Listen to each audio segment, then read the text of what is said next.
Rocky Mountain Arsenal Refuge. Today it's home to over 300 species of wildlife, but 20 years ago it was home to millions of gallons of discarded, deadly toxic waste and buried military weapons. There was also intelligence relating to Hitler having chemical weapons, and so it was decided that the United States should have them too, to act as a deterrent for direct attack to the United States with chemical weapons. So the Army built the arsenal and built it very quickly and started making lots of chemical weapons out there in order to protect the United States. The perimeter of the Rocky Mountain Arsenal is 27 miles. That's only 5 miles less than the island of Manhattan. The arsenal is over 15,000 acres. You could fit 17 Central Parks into it. The Rocky Mountain Arsenal was once considered the most polluted piece of land in the world, and is still the most polluted piece of land in the United States. As Denver has expanded, the arsenal became Denver's toxic backyard. There are more than 600 different chemicals that were used at the arsenal over the course of its lifetime.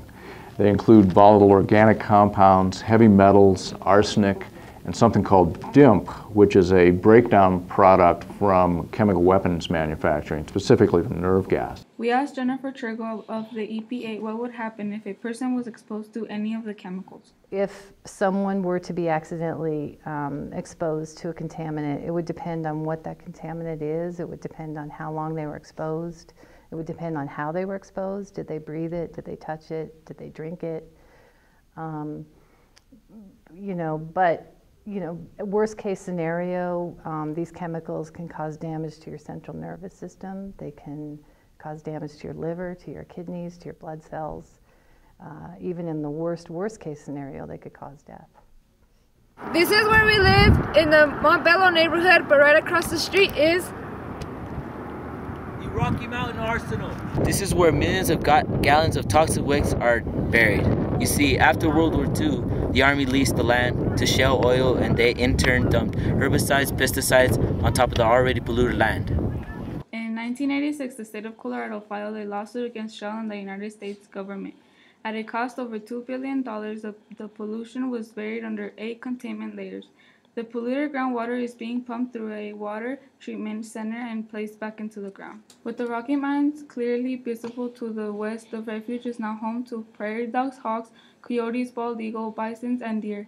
There are hiking trails and fishing lakes, though none of the fish may be taken from the lake or eaten. In fact, it's disturbing to see the warning signs and chemical showers that are around the refuge.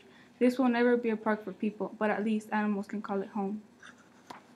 After 20 years of cleaning, Army spokesperson Charles Shorm says, the Army has that as one of its values, is protecting the environment in all of its operations. And this is an example of that, where we need to manage this site long term and ensure that it continues to be protective of people and the environment.